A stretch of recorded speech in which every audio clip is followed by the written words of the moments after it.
Saludos amigos, gracias por la amabilidad de la compañía. Soy Cristino del Castillo y este es su programa A Quemarropa. El Estado Dominicano, para la aplicación de su política criminal, cuenta con distintas herramientas. Está el Ministerio Público, que es el responsable del diseño de la política en materia criminal y que es al mismo tiempo el jefe de la investigación.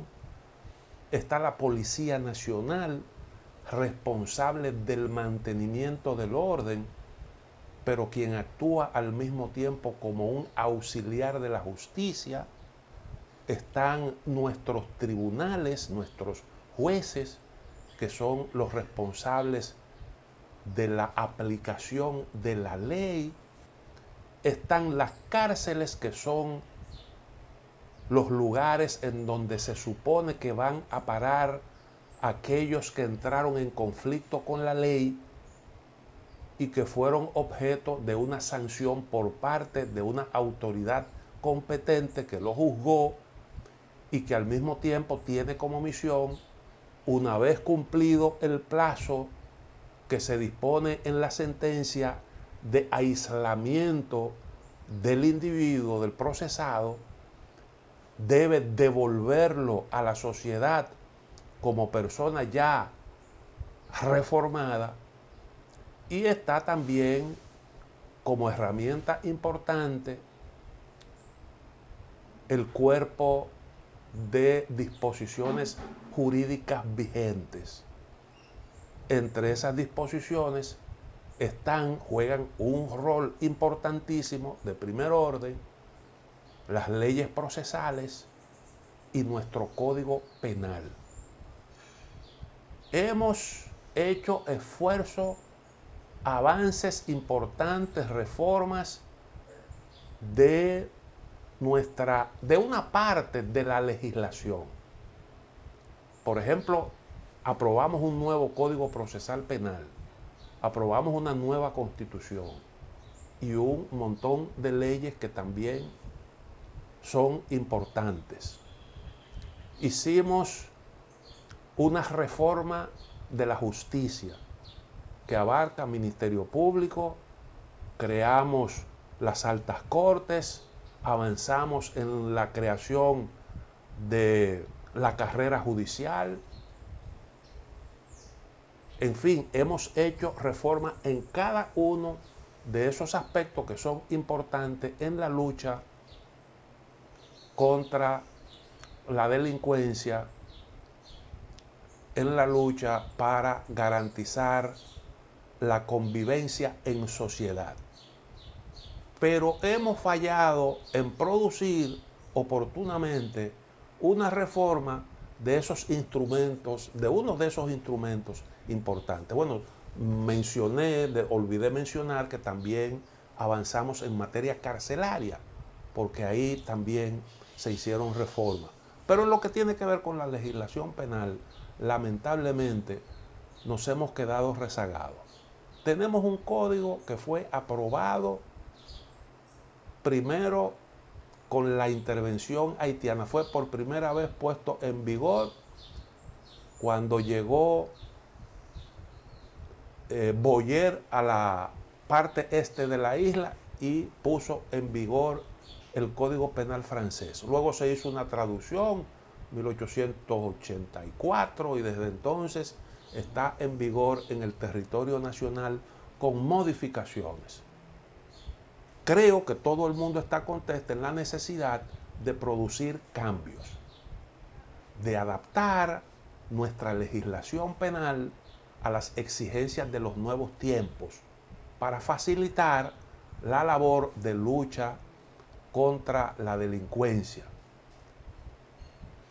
Sin embargo, nos hemos demorado un tiempo extraordinario en la discusión y aprobación de un nuevo Código Penal que hace tiempo está ahí empantanado en el Congreso Nacional.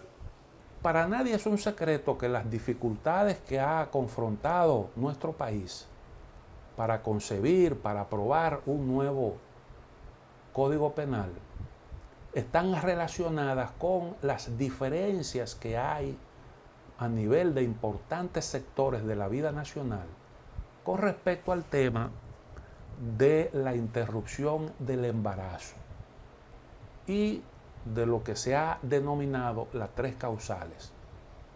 También incide en todo esto el tema de los derechos que reclaman las comunidades LGTB, algunas protecciones. Pero independientemente de todo eso, que son asuntos que han dividido a todas las sociedades a nivel mundial, República Dominicana no es la excepción. Ya nosotros habíamos definido una hoja de ruta. En el Congreso Nacional, la mayoría de los legisladores decidió que lo más conveniente era discutir el código dejando fuera esos temas polémicos. O el tema fundamental, que es el más polémico, el de la interrupción del embarazo. Aunque hay quejas de que en el proyecto no se incluyen disposiciones para proteger a esas comunidades LGTB. Pero se entiende que en sentido general todo eso de alguna forma está contenido allí. Bueno, pero si se escogió ese camino, decía, se supone que estos problemas que estamos confrontando ya en el último momento no debieron producirse. Se aprobó el proyecto en la Cámara de Diputados. Cuando llega al Senado de la República, entonces vienen una serie de denuncias y se habla de que hubo manipulaciones, de que se incluyeron allí disposiciones que no estaban en el proyecto original y una serie de cosas que provocan un montón de inquietudes. Ahora, a mí me llama mucho la atención que ya a última hora se produzca la reacción con respecto a ese código que se está discutiendo del Ministerio Público. Entendíamos como que todos los sectores de la vida nacional que quisieron expresar su opinión sobre esa pieza legislativa tuvieron la oportunidad de hacerlo, pero resulta que no es así. Lo que indica que no fue debidamente pulido, que no fue lo suficientemente pensado, si se toma en consideración las críticas que le hace el Ministerio Público en la persona de doña Miriam Germán a ese proyecto, que tienen sólidos argumentos que lo sustentan o que la sustentan. Y sugieren la necesidad de que ese código sea sometido a discusiones más profundas, porque la verdad es que hay una serie de críticas que de alguna manera cuestionan el proyecto de código en su conjunto. Y ya para eso no hay el tiempo suficiente antes de que termine esta legislatura. Todo parece indicar que no tendremos de otra que volver a comenzar por el principio, como dicen, reintroduciendo la pieza cuando inicie la próxima legislatura. Es mejor hacerlo así, a pesar de las opiniones de los que quieren que se apruebe, aún sea a la carrera, y los que apuestan porque el proyecto se sobre en el Congreso.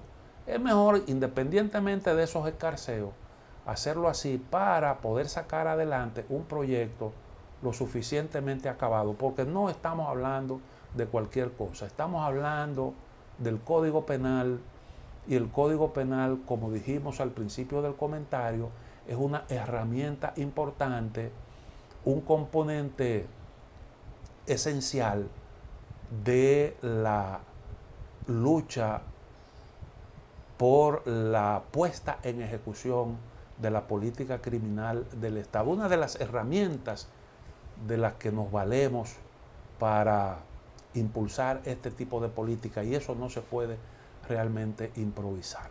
Vamos a hacer una pequeña pausa y entonces volvemos con los comentarios en breve.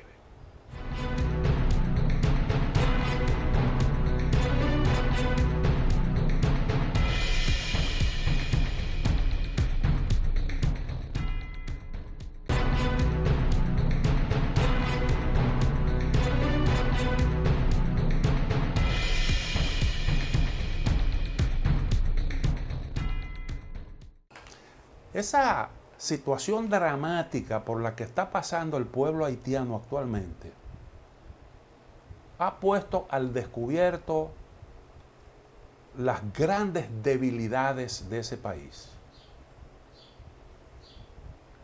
La situación por la que está pasando toda una nación. Y yo creo que eso de alguna forma viene a ayudar a República Dominicana y crea una situación que nosotros no debemos desperdiciar. ¿A qué yo me estoy refiriendo? Bueno, a que en distintos medios a nivel mundial están apareciendo trabajos de investigación, se recogen opiniones sobre esa realidad y se ha ido poquito a poco haciendo más conciencia de la situación real de Haití y de los peligros que hay ahí en esa sociedad, de las amenazas, tanto para el propio pueblo haitiano como para la región del Caribe. Y entonces eso crea una situación que permite que República Dominicana pueda hacerse escuchar ya con un poco más de conciencia de esa realidad. Hay algo que yo creo que pone de manifiesto cómo es que funcionan las cosas en Haití. Un trabajo que leí de Associated Press sobre el asunto del magnicidio de Jovenel Moïse y cómo han caminado las investigaciones. Esa crónica retrata de cuerpo entero lo que es Haití y dice lo siguiente: la policía ha detenido a más de 40 sospechosos por el asesinato del presidente Jovenel Moïse, pero muchos temen que el magnicidio pudiera quedar impune debido al deteriorado sistema judicial de Haití. Los interrogatorios prosiguen mientras decenas de sospechosos, incluido un ex senador haitiano y un funcionario judicial, continúan prófugos. Sin embargo, el proceso judicial ya ha topado con tropiezos importantes, entre ellos amenazas de muerte y denuncias de alteración de pruebas. Nosotros aquí dijimos que una de las debilidades de la investigación que se estaba haciendo en Haití consiste en que la policía se está investigando a sí misma, porque la policía era la responsable de resguardarle la vida al presidente. Y es la jefatura de la Policía Nacional la que está dirigiendo las investigaciones. Pero sigue diciendo el trabajo. Expertos e incluso la Oficina para la Protección de los Ciudadanos, una agencia gubernamental similar a la Defensoría del Pueblo, advirtieron que el país se enfrenta muchísimas dificultades para manejar en forma adecuada un proceso muy complicado. El sistema judicial continúa como rehén de ciertos sectores y debilitado por un cuerpo disciplinario que protege a jueces deshonestos y corruptos, pero que persigue mediante falsas organizaciones no gubernamentales de derechos humanos a quienes son honestos, señaló la agencia el domingo en un comunicado. Así es como están planteadas las cosas ahí. Brian Boncanón, asesor del Instituto para la Justicia y la Democracia en Haití, dijo estar preocupado de tanto extravío intencional mientras se avanza en la investigación del magnicidio.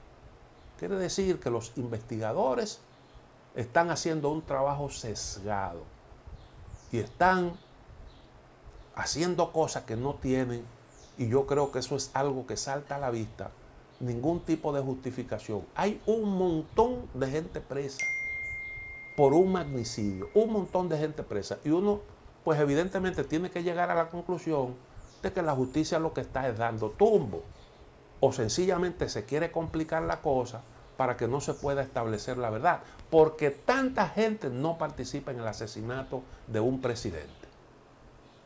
Ya ahora mismo acaban de emitir orden de arresto contra 5 personas más. Y hay un individuo que está sindicado de ser el autor intelectual de ese crimen, que todo el mundo, nadie acepta eso como una teoría válida. Pero bueno, sigue diciendo el trabajo. La gran cuestión es si habrá una estructura que pueda aportar la verdad. Señaló, es imposible que haya personas buenas que lleguen, es posible que haya personas buenas que lleguen a la verdad, pero hay bastante acción para desviar la atención, intimidación y personas que al parecer están manipulando la evidencia. No tengo confianza en que estemos acercándonos a la verdad con el proceso en marcha. La Oficina para la Protección de los Cuidados de los Ciudadanos señaló que 32 homicidios importantes que se remontan a 1991 jamás fueron esclarecidos, incluidos los de exfuncionarios, abogados, académicos y periodistas. Ahí está, al presidente de la Asociación de Abogados le dieron muerte y eso no se ha esclarecido todavía. La oficina también ha acusado a jueces corruptos de liberar a sospechosos y subrayó que en las últimas 2 décadas es notable la ausencia de procesos penales en casos importantes de homicidio. Por ahí andan jefes de bandas criminales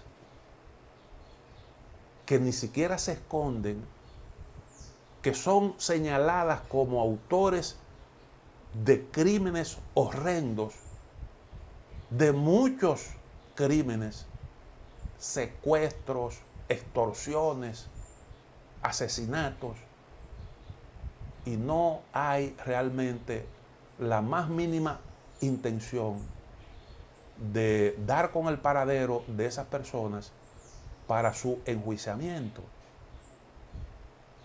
Y eso yo creo que es algo que todo el mundo lo ve. Unos líderes pandilleros ahora con pretensiones políticas. Hay otro trabajo interesante que publicó ayer el periódico El País de España.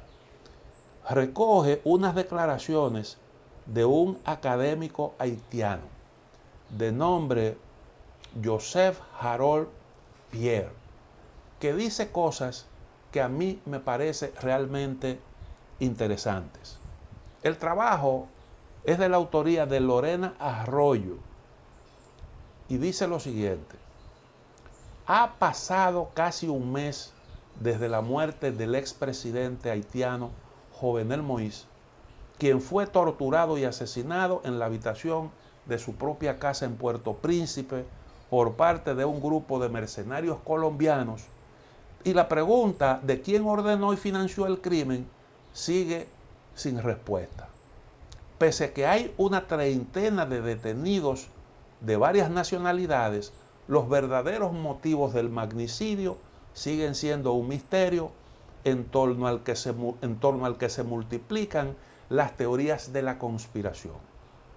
Para el politólogo haitiano Joseph Harold Pierre, el caso es un rompecabezas del que cree nunca se conocerá la verdad si la comunidad internacional no se involucra totalmente en la pesquisa y si no existe la voluntad de compartir y hacer público el resultado. La justicia haitiana no es que sea débil, es que prácticamente no existe. Tú puedes tener a una persona cuya infracción es haber robado un gallo y puede estar hasta 4 años encarcelada antes de comparecer ante un juez, afirma el señor Pierre, quien también es economista y consultor internacional. Sería incoherente pensar que esta justicia tenga la capacidad mínima de llevar a cabo una investigación tan compleja y con una dimensión política. Ese es otro aspecto. Nosotros aquí lo hemos dicho en varias oportunidades. Uno de los grandes escollos es que esta investigación ha de tener repercusión política y por tanto es grande la tentación para darle a la investigación también un tratamiento político. Y en eso influyen también los sectores internacionales que han tenido incidencia en Haití. Ese es otro problema. Haití no está en capacidad de hacer la investigación y los que pueden ayudar, la denominada comunidad internacional, también tiene sus sesgos y quiere conducir la situación de Haití por aquellos senderos que ellos entienden que son los mejores, tomando en consideración sobre todo intereses propios, más que la propia realidad de ese país, que es una cuestión importante. Haití, más que un estado fallido, dice, es prácticamente un estado inexistente. La razón de ser de un estado es darle seguridad mínima a los ciudadanos. En Haití, el Estado no puede proveerse a sí mismo la seguridad mínima porque un presidente fue asesinado en su habitación misma. Eso dice este especialista, este intelectual haitiano, con mucha propiedad y retratando lo que es una realidad que está a la vista de todo el mundo. Permítanme hacer la segunda pausa para entonces concluir con esta reseña, con la visión que tiene este intelectual haitiano de lo que ocurre en su país y que nos relata en este reportaje el periódico El País de España. Vuelvo en un momentito.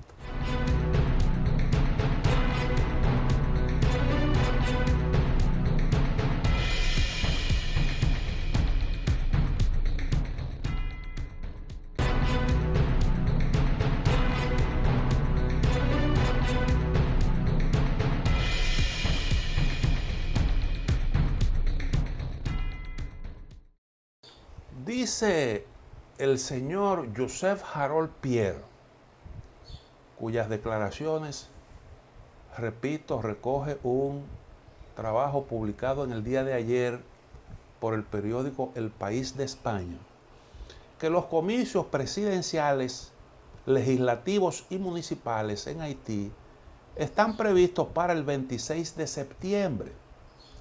Pero él considera que una campaña política en estos momentos podría escalar aún más el conflicto, puesto que los periodos electorales en Haití suelen ir acompañados de un aumento de la violencia. Para mí es claro que en septiembre próximo no puede haber elecciones en Haití. Esto sería poner las bases para que haya una guerra civil, asegura. Ahora no hay condiciones políticas ni de seguridad, ni logística, ni constitucionales para que se celebren esas elecciones. Así, a lo único que vamos es a un fracaso que puede llevar una guerra civil a Haití, que es el país más pobre de América, pero que puede pasar a ser una segunda Somalia en el mundo con una guerra civil.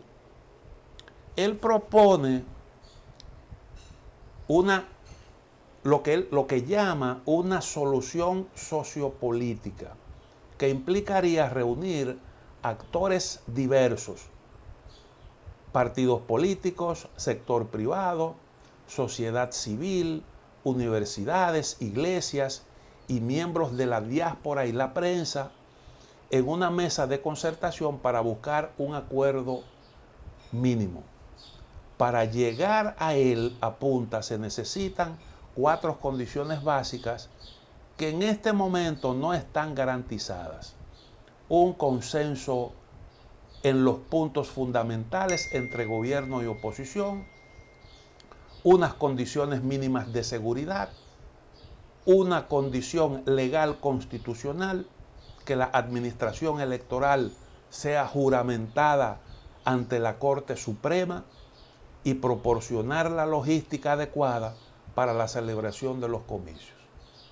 Cuando él habla de limitaciones en el orden constitucional, es que en Haití sencillamente se violaron todas las disposiciones legales. Y es difícil usted encontrar en la situación en que se encuentra ese país soluciones dentro del marco de lo que la Constitución establece. Porque es que ahí se rompió todo. Ahí la Suprema Corte de Justicia la nombró de dedo el presidente asesinado. No hay Congreso, no hay poder municipal. Y entonces incluso hasta el propio primer ministro es de una cuestionable legitimidad.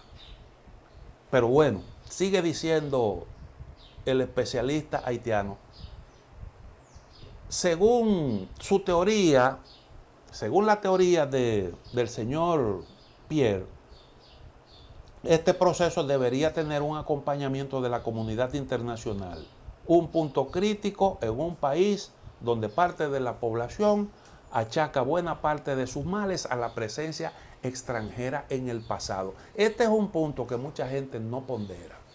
Y yo lo he dicho aquí, si en algo coinciden todos los sectores de la sociedad haitiana, es en que la intervención extranjera en el país ha sido totalmente desafortunada. Y por eso hay mucha resistencia. Incluso, no obstante a que es evidente la incapacidad de Haití de abrirse camino por sí mismo. Pero la gente no cree en esas fórmulas con intervención internacional. Un ejemplo de ello es la misión de Naciones Unidas para la Estabilización en Haití, la MINUSTAH, que estuvo en el país entre 2004 y 2017 para colaborar con instituciones locales en un contexto de inestabilidad política dominada por el crimen organizado y que también tuvo que dar asistencia tras el devastador terremoto de 2010. Pero soldados de esa fuerza fueron acusados de numerosos casos de explotación y abuso sexual y de ser responsables de un brote de cólera en el país.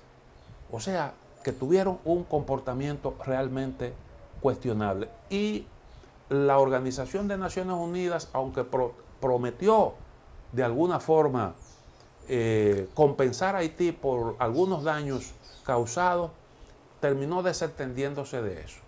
Aunque uno reconoce que hubo ahí un esfuerzo por lo menos mantener la estabilidad en esa nación. Hubo ese esfuerzo, pero indiscutiblemente que ese esfuerzo estuvo lleno de fallas. Y sigue diciendo, el politólogo cree que lo que su país necesita para poder beneficiarse de la comunidad internacional son unas élites políticas, económicas e intelectuales más sólidas que las que hay ahora, que las considera prácticamente inexistentes. Esa es una verdad grandísima. Y que los que buscan fórmulas para sacar adelante a Haití nunca parecen comprender. Y sus fórmulas, sus soluciones no contemplan esa realidad. Y es que una democracia no puede funcionar en el vacío. Se necesita de unas instituciones políticas que puedan darle sustento a una democracia. Unos partidos políticos con cierta madurez, con cierta responsabilidad. Unos sectores sociales, empresariales, capaces de hacer los aportes correspondientes. Y eso tampoco existe.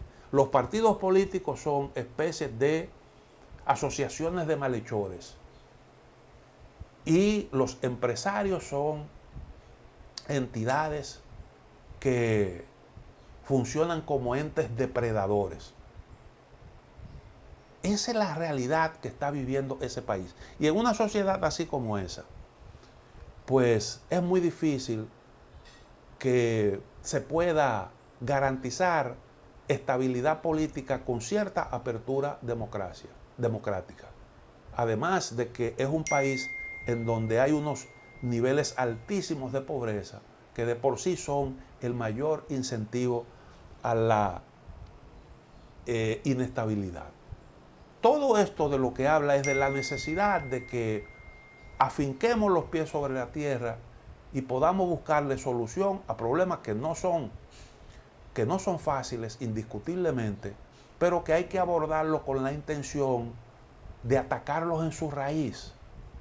La fórmula de celebrar elecciones con las pandillas que andan por ahí, con unos partidos políticos irresponsables que no tienen la más mínima intención de acogerse a regla alguna, y en donde una sociedad en donde los pleitos se dirimen a machetazos, hay que convenir en que se requiere de un acompañamiento internacional mucho más sólido, mucho más decidido que ese que recibió Haití durante ese tiempo, que no estuvo acompañado realmente de un ataque de las causas que han provocado desde hace muchísimo tiempo la inestabilidad en ese país.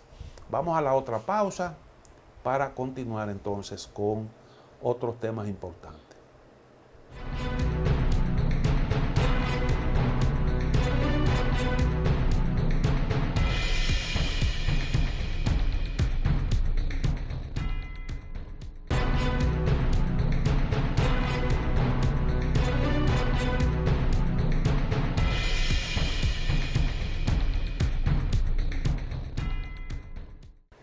El Perú, como todo el mundo sabe, viene confrontando problemas políticos desde hace bastante tiempo.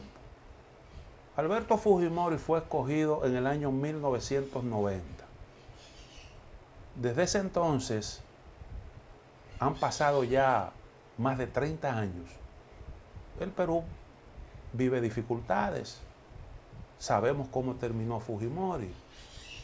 Y desde Fujimori para acá, todos los presidentes que ha tenido Perú han confrontado graves dificultades. O están presos, están siendo procesados, y hay uno que se quitó la vida. Antes de eso ya Perú venía confrontando problemas. Pero bueno, se celebraron recientemente elecciones. Las ganó el señor Pedro Castillo, un hombre de la izquierda, por un estrecho margen, pero esa elección de alguna forma reflejó el deseo de la sociedad peruana de superar viejas dificultades, de probar nuevos caminos, porque las fórmulas de siempre en el Perú han fracasado. Las mismas políticas que han fracasado en la mayoría de los países latinoamericanos han confrontado problemas en el Perú, y allí hay un montón de problemas acumulados. Bueno, pues se instaló recientemente el señor Pedro Castillo en el gobierno. Y hay un trabajo de la autoría del señor Andrés Oppenheimer, que es un columnista del periódico de Miami, el New Herald, también tiene un espacio importante en CNN, es un periodista conocido en Estados Unidos y es una persona que se le reconoce como una autoridad en el mundo de las comunicaciones. Entonces, él escribe un trabajo titulado Castillo arrancó con el pie izquierdo. Y dice, yo creo que vale la pena comentar unos cuantos párrafos de este artículo. El nuevo presidente del Perú, Pedro Castillo, merece el crédito por prometer dedicarse a mejorar las condiciones de vida de los pueblos originarios de su país. Dice, eso lo que me recuerda es como esa imagen del Chavo del Ocho, o de ese personaje que le llamaban el Chompira, creo que era, que le peinaba, el Botija, que peinaba al Chompira, y entonces después que lo peinaba bien, le daba el pecozón. Y eso mismo hace este trabajo, que tiene una intención crítica, pero pretendiendo ser objetivo, comienza tirándole ese piropo. Lo peina primero, entonces viene el pero luego. Pero empezó mal. Sus primeras medidas en el gobierno despiertan temores de que ahuyentará a los inversores, generará una estampida de capitales y después de una fiesta populista terminará creando más pobreza. Castillo, de 51 años, quien era líder de un sindicato de maestros de extrema izquierda, eso no es verdad, porque el sindicato de maestros no era de extrema izquierda, él era líder, uno de los dirigentes de la Asociación de Profesores del Perú, y él lideró una huelga reclamando lo que reclaman los maestros en todas partes del mundo. Y entonces usted no puede ahora reducir esto a que se trataba de una organización de extrema izquierda. De Chepa no le puso que era terrorista y que la dirigió el que ahora es presidente. Eso es una manera de usted torcer la realidad. Y esas son de las cosas, estos son de la gente que hace opinión pública. Asumió el cargo el 28 de julio tras ganar las elecciones por un ínfimo de 0.3% de los votos. Ya le está enrostrando la escasa diferencia que hubo entre Keiko Fujimori y él, como para poner en cuestionamiento la legitimidad de su mandato al frente del gobierno. En el Perú realmente se estuvieron buscando, explorando fórmulas para ver cómo se le cerraba el paso a Castillo, pero no hubo cómo. Todos esos esfuerzos fracasaron, pero se hizo el intento. Esos son los demócratas, lo que ahora, a unos cuantos días de haber asumido Castillo, ya le están entrando, porque no dejan a los pueblos que resuelvan sus propios problemas. Inmediatamente comienzan, tras una elección legítima, inmediatamente comienza el asedio. Solo controla 37 escaños de las 130 bancas del Congreso. Sin embargo, en lugar de nombrar a un primer ministro moderado que podría haber entendido, que podría haberse entendido con la oposición, Castillo nombró a Guillo Bellido, uno de los políticos más radicales de Perú Libre. Bellido está bajo investigación por rendir su homenaje a una integrante del grupo terrorista Sendero Luminoso en Facebook en el 2017. Eso es una manera de usted andarle buscando cosas a una persona que tiene un nombramiento legítimo. La verdad es que todo esto, todas estas cosas que se dicen hoy, ese tipo de campañas mediáticas que se hacen, tienen un efecto sumamente pernicioso. Si usted coge, por ejemplo, el esfuerzo que está haciendo este señor es para ver cómo se logran resolver problemas que no han resuelto todos aquellos políticos que han contado con la venia de aquellos que este señor siempre ha defendido, que son los que promueven las políticas que este señor defiende y que han fracasado en el Perú. Entonces, el pueblo peruano, cansado de eso, de esa incompetencia, de esa incapacidad, ha escogido a este cholito para ver si consigue con él lo que no ha podido conseguir con todos esos intelectuales grandilocuentes, que lo que han hecho es simple y llanamente exacerbar las desigualdades y seguir metiendo al Perú en el hoyo. Pero ya comienza el acoso, y fíjense bajo cuáles argumentos. Sigue diciendo, pero lo más preocupante de los primeros pasos de Castillo en la presidencia es su insistencia en convocar una asamblea constituyente para cambiar la constitución. Eso es exactamente lo que hizo el difunto populista autoritario venezolano Hugo Chávez inmediatamente tras asumir el poder en 1999, y lo que hicieron los seguidores de Chávez en Bolivia, Ecuador y Nicaragua, con la excusa de cambiar la constitución para combatir la corrupción y darle más derecho al pueblo, asumieron poderes absolutos. Miren, en realidad, lo de la reforma constitucional hace tiempo que está planteado en el Perú. Ese es un problema planteado ya desde hace bastante tiempo, porque la última reforma constitucional la hizo el señor Alberto Fujimori, que disolvió el Congreso, disolvió la Suprema Corte de Justicia y se proclamó rey del Perú. Ese Fujimori, contra el que estos que ahora están hablando de democracia nunca dijeron absolutamente nada. Y que además de eso terminó cometiendo un montón de crímenes, incurriendo en graves actos de corrupción, por lo cual está cumpliendo una sentencia de 30 años de prisión. Su hija también está siendo procesada. Ha estado varias veces en los tribunales y fue liberada provisionalmente después de haber estado en prisión.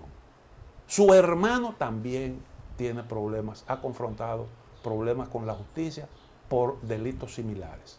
Entonces, es evidente que estos grupos preferían a Keiko Fujimori independientemente de todos esos antecedentes. Todo eso era perdonable. Lo que no se puede tolerar, lo que no se puede perdonar, es que un hombre que tiene unos ideales de izquierda como Pedro Castillo esté gobernando en el Perú. Y sin darle ni siquiera la oportunidad de que comience a gobernar, ya se están anticipando salidas de empresarios, fuga de capitales y problemas con los inversores del Perú. Cuando en realidad lo que hay es que ver todo ese periodo de inestabilidad que ha estado viviendo el Perú y que han metido a ese país en una gran crisis y con lo cual no tiene absolutamente nada que ver ni Castillo ni su partido, que son de reciente creación. Castillo es un hombre que no tiene esa gran experiencia política, incursionó ahora en estas elecciones y se alzó con la victoria, porque así lo decidió el pueblo peruano. Pero fíjense cómo son las cosas de la vida. Yo creo que estas actitudes, yo cito a Oppenheimer porque no es un simple articulista. Él expresa lo que sienten sectores importantes tanto dentro del Perú como fuera de él. Y de alguna forma ese es el inicio del comportamiento clásico de todos esos grupos cuando hay gobiernos que no son de su simpatía. Ahí vienen entonces todos los esfuerzos por cerrarle el paso. Y por eso muchas veces hay dificultades en nuestro país. Es hora ya de que se respete el deseo de los pueblos de trillar su propio destino, de que le den la tranquilidad para resolver sus propios problemas, ya que no hay la intención de colaborar y de manera positiva ayudar a los pueblos a sortear sus dificultades. Vamos a hacer la otra pausa. Volvemos en breve.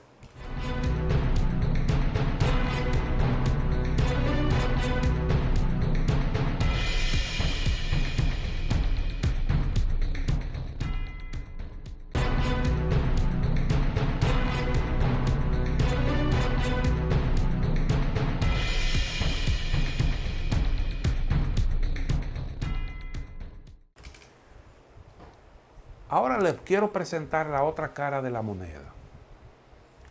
Los campeones de la democracia en el mundo y en nuestro hemisferio ya comienzan a cuestionar a un hombre sin darle la oportunidad de gobernar, simple y llanamente por sus ideas, por sus intenciones, algunas de las cuales pues son objeto de una clara manipulación con el objetivo de desvirtuarla, como eso en que incurre el señor Andrés Oppenheimer.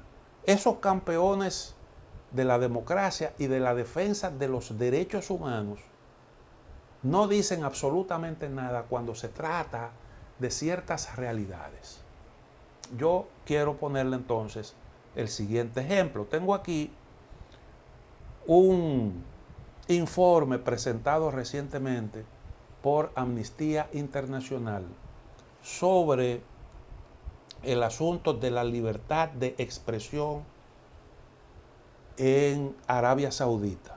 Se titula Arabia Saudita, represión de la libertad de expresión tras la presidencia del G20. Resulta que Arabia Saudita,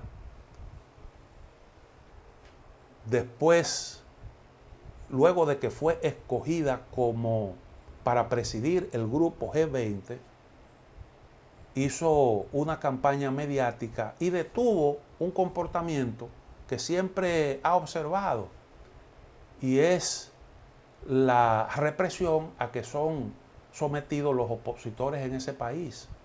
Aquellos que osan criticar el régimen son sometidos a juicios sumarísimos, condenados muchas veces a la pena capital y ejecutados.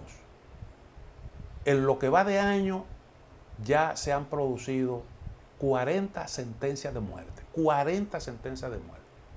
Y el informe de Amnistía Internacional denuncia esa realidad. Una información dice lo siguiente: Arabia Saudí ha ejecutado a 40 personas entre enero y julio de 2021, más que durante todo el año anterior, según denunció Amnistía Internacional. Un informe de esta organización presentado el martes pasado sobre los derechos humanos dice que este incremento obedece al final de la presidencia saudí del G20, que la monarquía del Golfo cedió en diciembre de 2020 a Italia. El descenso de ejecuciones registrado durante 2020 se debió a una operación de relaciones públicas que las autoridades saudíes, de acuerdo con el texto. El informe titulado Arabia Saudí, represión de la libertad de expresión tras la presidencia del G20, establece que tan pronto como se desvaneció la atención sobre Arabia Saudí por el G20, las autoridades reanudaron su despiadada persecución a quienes se atreven a expresar sus opiniones libremente o criticar al gobierno.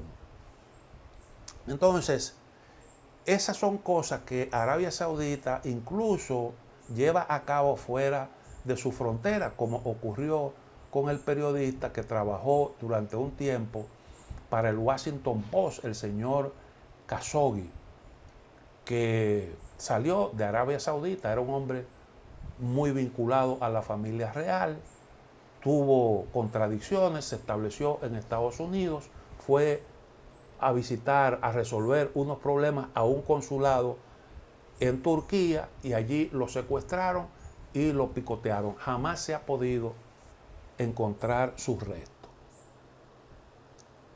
Y eso es una constante en ese país. Sin embargo, usted no oye una sanción. Bueno, en vez de sanciones, Arabia Saudí recibe en venta lo más moderno de la tecnología militar de los países desarrollados, sobre todo de Estados Unidos.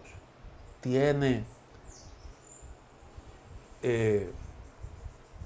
la anuencia para bombardear en Yemen y producir allí asesinatos en masa, y puede a su propia gente someterla a ese tipo de abuso y nadie dice absolutamente nada. Usted no oye un informe del Departamento de Estado denunciando ese tipo de cosas.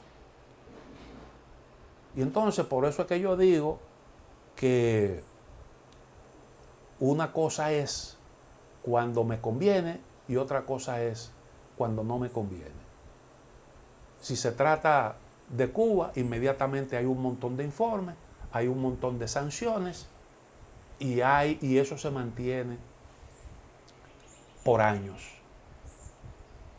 Pero en el caso, por ejemplo, de países como este que son aliados, el criterio es otro. Y lo mismo usted encuentra en el caso, por ejemplo, de Egipto, que nosotros aquí en este programa lo hemos mencionado una y mil veces. Y entonces lo que eso pone en evidencia es realmente la hipocresía de toda esta gente que vive denunciando cosas y que se proclaman como defensores de los derechos humanos y de la democracia, que en realidad no son nada, aunque en algunos casos, en algunos aspectos pudieran tener razón, porque siempre las intenciones reales se disimulan. Las intenciones reales se disimulan. Y yo creo que esas son cosas que nosotros, que vale la pena comentar para que se vea cómo es que se manejan las cosas en el mundo de hoy. Llegamos al final de A Quemarropa. Mañana, si Dios lo permite, estaremos nuevamente con ustedes.